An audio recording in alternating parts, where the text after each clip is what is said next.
ആരാ? ഭാരതി മേനോന്ന് കാണണം. അയ്യോ, അവരെ ഇപ്പൊ കണ്ടിട്ട് ഒരു കാര്യമില്ല സാർ. അതെന്താ? കഴിഞ്ഞ ആഴ്ചയിൽ ഇവിടെ പോലീസ് റൈഡ് നടന്നുകൊണ്ട് പിന്നെ വല്ലപ്പോഴും വേണ്ടപ്പെട്ടവർക്ക് വേണ്ടി നൈറ്റ് ഷോ മാത്രമേ ഉള്ളൂ. ഞാൻ മിസ്റ്റർ ചന്ദ്രശേഖരന്റെ ഗസ്റ്റ് ആണെന്ന് ഭാരതി മേനോട് പറഞ്ഞാൽ മതി. അദ്ദേഹത്തിന്റെ ആളാ? ഞാൻ ഇപ്പൊ പോയി പറയാം സാർ. സാർ ഇവിടെ ഇരിക്കും.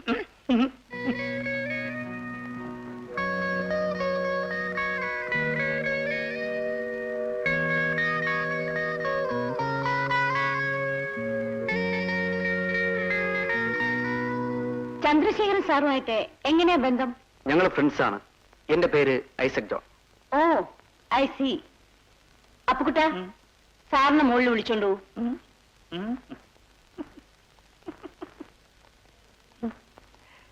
നാനമകുന്നു മേനിന്നൊകുന്നു എന്റെ കണ്ണിൽ നിന്നെ കാണുമ്പോൾ. ഒന്ന് നിർത്തോ? താനാണോ പെണ്ണോ? ഇത് രണ്ടുമല്ല സാറേ, അതുകൊണ്ടാണ് എനിക്കിവിടെ വേല കിട്ടിയത്. വാ, എല്ലാ സിസ്റ്റേഴ്സും വെളിയെ വരി. വേഗം വാ, എല്ലാരും അങ്ങ് മാറിയിക്ക്. സാറേ, ഇതാണ് ഞങ്ങളുടെ കളക്ഷൻ. സാറിന് ഇഷ്ടപ്പെട്ടില്ലേ? സ്പെഷ്യൽ ആ റൂമിലുണ്ട്. സാറ് വിഷമിക്കണ്ട. വാ, ഇങ്ങ് വരി.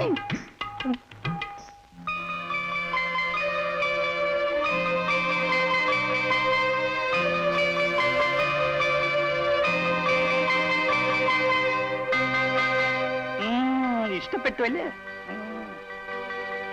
ഈ കുട്ടി മതി. സുമി ഇത്തിരി കോസ്റ്റ്ലിയാണ്. 500 rupees ആകും.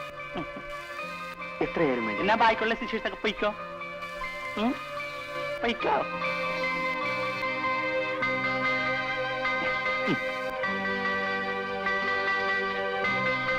സാറേ, എന്തെങ്കിലും ആവശ്യമുണ്ടെങ്കിൽ ഞാൻ അടി കാണും കേട്ടാ. അച്ഛാ, അയ്യോ.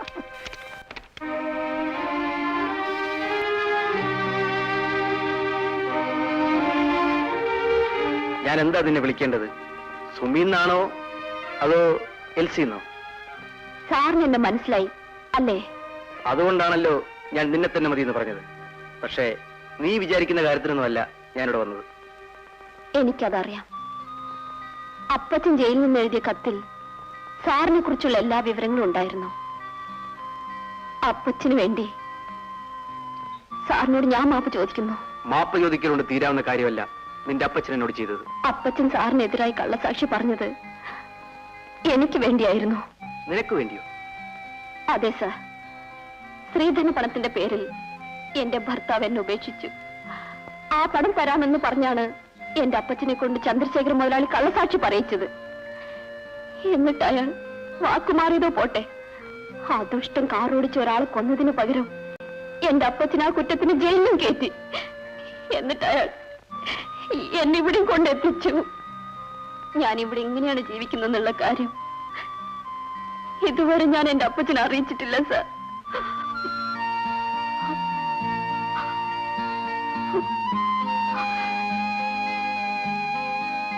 ആട്ടെ, സാറിപ്പോ ഇവിടെ എന്തിനാ വന്നത്?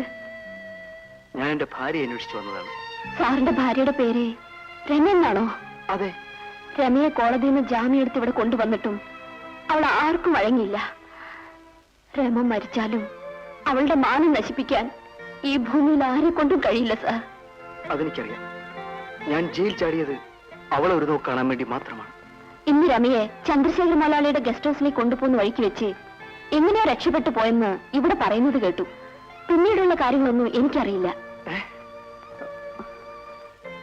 നമ്മൾ സംസാരിക്കുന്ന ആരെങ്കിലും കേട്ടാ അപകടമാണ്. രമ ഇവിടെ വരികയോ വല്ല വിവരവും കിട്ടോ ചെയ്താൽ ഞാൻ ഉടനെ സാറിനെ അറിയിച്ചോളാം.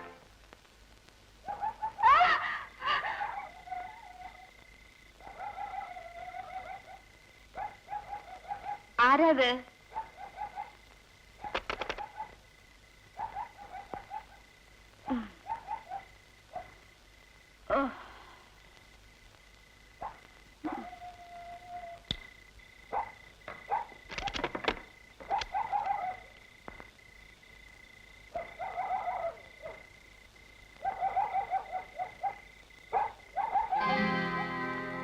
ആരാത്?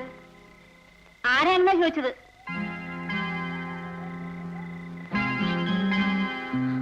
എവിടെ പെണ്ണേ?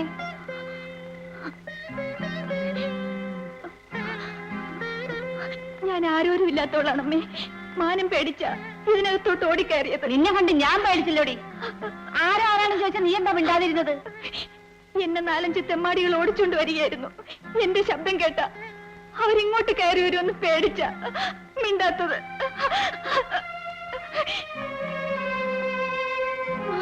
അയ്യോ അമ്മേ, അവന്മാരാണെന്ന് തോന്നുന്നു. എന്നെ അവന്മാരുടെ കയ്യിൽ വിട്ടുകൊടുക്കരുതേ. പേടിക്കാതെ മോളെ. ആരാണത്? അമ്മ ഇതുവരെ ഉറങ്ങിയില്ലേ? അയ്യോ നീ പേടിക്കാതെ മോളെ. ഇത് തെമ്മാടികളൊന്നുമല്ല. എന്റെ മോനും അവന്റെ കൂട്ടുകാരനുമാണ്. അമ്മച്ചി ഞങ്ങൾ അങ്ങനെ അങ്ങ് താഴ്ത്തി കിട്ടാതെ. ഞങ്ങൾ 2 കൊച്ചു തമ്മാടികളാ. നീ ഒന്ന് പോടാ. ഇവളേതാ അമ്മേ? ഏതോ അപകടത്തിൽപ്പെട്ടു വന്നതാണെന്നാ പറഞ്ഞത്. ഈ നേരത്ത് ഇങ്ങനെയുള്ളതെല്ലാം ഇറങ്ങി നടന്നാലേ അപകടം ഉണ്ടായില്ലെങ്കിലേ അത്ഭുതപ്പെടാനുള്ളൂ. ഏതായാലും അസമയത്ത് കയറി വന്ന ഒരു പെണ്ണല്ലേ മോനെ. ഈ അർദ്ധരാത്രിയിൽ ഇറക്കി വിടുന്ന ഒരു മനുഷ്യത്വമാണോ? അമ്മ എന്നെ പറ്റി വിഷമിക്കണ്ട, ഞാൻ പൊയ്ക്കോളാം. വേണ്ട മോളെ, എനിക്കും നിന്നെ പോലെ ഒരു പെണ്ണുള്ളതാ. എന്നാ പിടിച്ച് കരുതിക്കോ. നിങ്ങൾ പോയതേടാ അപ്പുറത്ത്. നീ വാടാ, പുതിയൊരു മോളെ കിട്ടിയിരിക്കുന്നതല്ലേ. കുഞ്ഞെ, അവനൊരു മുൻദേശക്കാരനാ. നീ പേടിക്കണ്ട. നീ ആരായാലും നിന്നെ ഞാൻ ഇറക്കി വിടില്ല. വാ.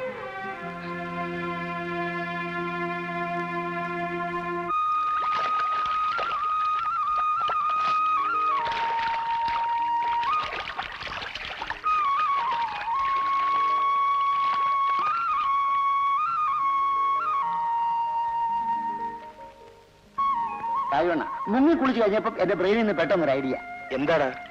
ആ പെണ്ണ് എവിടുന്ന് വന്ന് കയറുകളാണെങ്കിലും കണ്ടിട്ട് ഏതോ നല്ല കുടുംബത്തിൽപ്പെട്ടവളാണ് ആ തോന്നുന്നത്. അടങ്ങി ഒതുങ്ങി നിൽക്കുവാണെങ്കിൽ നമ്മുടെ അമ്മയ്ക്ക് ഒരു കൂട്ടുവായി. അതുകൊണ്ട് തന്നെയാണാ ഞാൻ അവളെ ഇറക്കി വിടാത്തത്. അപ്പോ എനിക്ക് വരുന്ന ഐഡിയ അണ്ണനും വരും. അതാണ് നമ്മൾ തമ്മിലുള്ള ബന്ധം.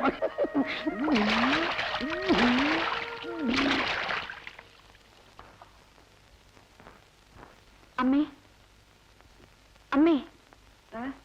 എന്താ മോളെ? നേരം വെളുത്തു, ഞാൻ പൊയ്ക്കോട്ടെ. നീ എങ്ങോട്ടാ പോകുന്നത്? എങ്ങോട്ട് പോകണമെന്ന് എനിക്ക് തന്നെ അറിയില്ല അമ്മേ. എനിക്ക് തങ്ങാൻ ഇടം തന്നതിന് അമ്മയെ ഞാൻ എന്റെ പെറ്റമ്മയെ പോലെ ഓർമ്മിക്കും. അമ്മയുടെ മകൻ എന്നെ കുറിച്ച് എന്തൊക്കെയോ തെറ്റിദ്ധരിച്ചു എന്നാണ് തോന്നുന്നത്. ഞാൻ മാപ്പ് ചോദിച്ചെന്ന് അമ്മ പറഞ്ഞേക്കണം. ഞാൻ വരട്ടെ.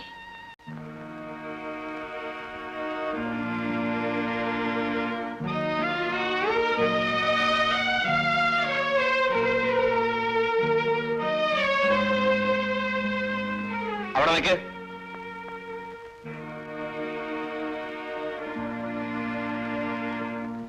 നീ അർദ്ധരാത്രി ഓടിക്കയറി വന്നവളായതുകൊണ്ടാ നിന്നെ ഞാൻ തെറ്റിദ്ധരിച്ചത്. എന്താ, നിനക്കിവിടെ കഴിയാൻ ഇഷ്ടമാണോ? ഇഷ്ടക്കേടൊന്നുമില്ലെങ്കിൽ ഇന്നു മുതൽ നിനക്കിവിടെ കഴിയാം. ഭരതമേനോൻ, നിങ്ങളും ഞാനും തമ്മിലുള്ള ബന്ധം ഈ ലോകം അറിയുന്നത് ഇപ്പോഴാണ്. ഓരോന്നിനെയും കോടതിയിൽ നിന്ന് ജാമ്യത്തിൽ ഇറക്കിക്കൊണ്ടുവരാൻ വേണ്ടി ഞാൻ എത്രയായിരം പണം ചെലവ് ചെയ്തെന്നും എന്തെല്ലാം സ്വാധീനം ഉപയോഗിച്ചെന്നും നിങ്ങൾക്കറിയാവുന്ന കാര്യമാണ്. അറിയാം സാർ. സാർ എന്നോട് ക്ഷമിക്കണം. ക്ഷമിക്കാവുന്ന കാര്യമല്ല നിങ്ങൾ എന്നോട് ചെയ്തത്. ഞാൻ നിങ്ങൾക്ക് ചെയ്തു തന്നിട്ടുള്ള സഹായങ്ങളൊക്കെ രമയെ കരുതി മാത്രമായിരുന്നു. അവളുടെ പ്രശ്നം എന്റെ ജീവിതത്തിൽ ഒരു വാശിയായിരുന്നു എന്ന് നിങ്ങൾക്കറിയാവുന്ന കാര്യമാണ്. സാർ, എന്റെ ആൾക്കാരുടെ കൂടെ രമയെ സാറിന്റെ ബംഗ്ലാവിലേക്ക് അയക്കുമ്പോഴാണ് അവൾ ചാടിപ്പോയത്. അങ്ങനെയല്ലല്ലോ ഞാൻ അറിഞ്ഞത്. നിങ്ങൾ അവളെ മറ്റാർക്കും വിറ്റ് കാശുണ്ടാക്കാൻ നോക്കിയെന്നാണ്. ഇത്രയും നിർഭയമായിട്ട് സാർ എന്നെ അവിശ്വസിക്കരുത്. ഇതിനകത്ത് നിങ്ങൾക്കുള്ള സ്വാതന്ത്ര്യം വേറെ ഒരു പുരുഷന്മാർക്കും ഞാൻ അനുവദിച്ചിട്ടില്ല. സാറിനെ വഞ്ചിച്ച് രമയെ വിൽക്കേണ്ട ആവശ്യം എനിക്കുണ്ടോ? നിങ്ങൾക്ക് പണം മാത്രമാണ് വലുത്. ഒരിക്കലല്ല സാർ. മുതലാളി, നടന്ന സംഭവം എന്തെന്നറിയാതെ മുതലാളി പെട്ടെന്ന് കുറ്റം പറയുന്നത് ശരിയല്ല. 2 ദിവസം കൂടെ മുതലാളി ഒന്ന് ശ്രമിക്കണം. അവൾ എവിടെ ഉണ്ടെങ്കിലും തേടി കണ്ടുപിടിച്ച് മുതലാളിയുടെ മുമ്പിൽ ഞാൻ എത്തിക്കാം.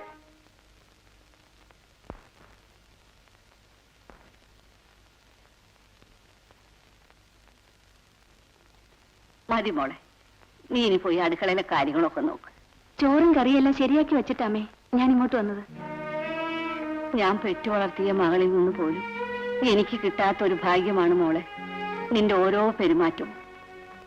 നിന്റെ മുഖത്ത് നോക്കുമ്പോഴെല്ലാം എനിക്ക് അവളുടെ ഓർമ്മയാണ് വരുന്നത്. നിന്നെ പോലുള്ള അടക്കവും ഒതുക്കൊന്നും അവൾക്കറിയില്ല. എപ്പോഴും കിലുകിലാന്ന് വർത്തമാനം പറഞ്ഞുകൊണ്ടിരിക്കും. അവൾ വെറും ഒരു പാവമാ. ആ മകൾക്ക് കിട്ടേണ്ട വാത്സല്യമല്ലേ അമ്മേ ഇപ്പൊ അമ്മയിൽ നിന്നും എനിക്ക് കിട്ടിക്കൊണ്ടിരിക്കുന്നത്? എന്റെ കുഞ്ഞെ, ഇപ്പൊ നീയല്ലേ എന്റെ മോള്. ലോകത്തുള്ള എല്ലാ മക്കളെയും ഒരമ്മയ്ക്ക്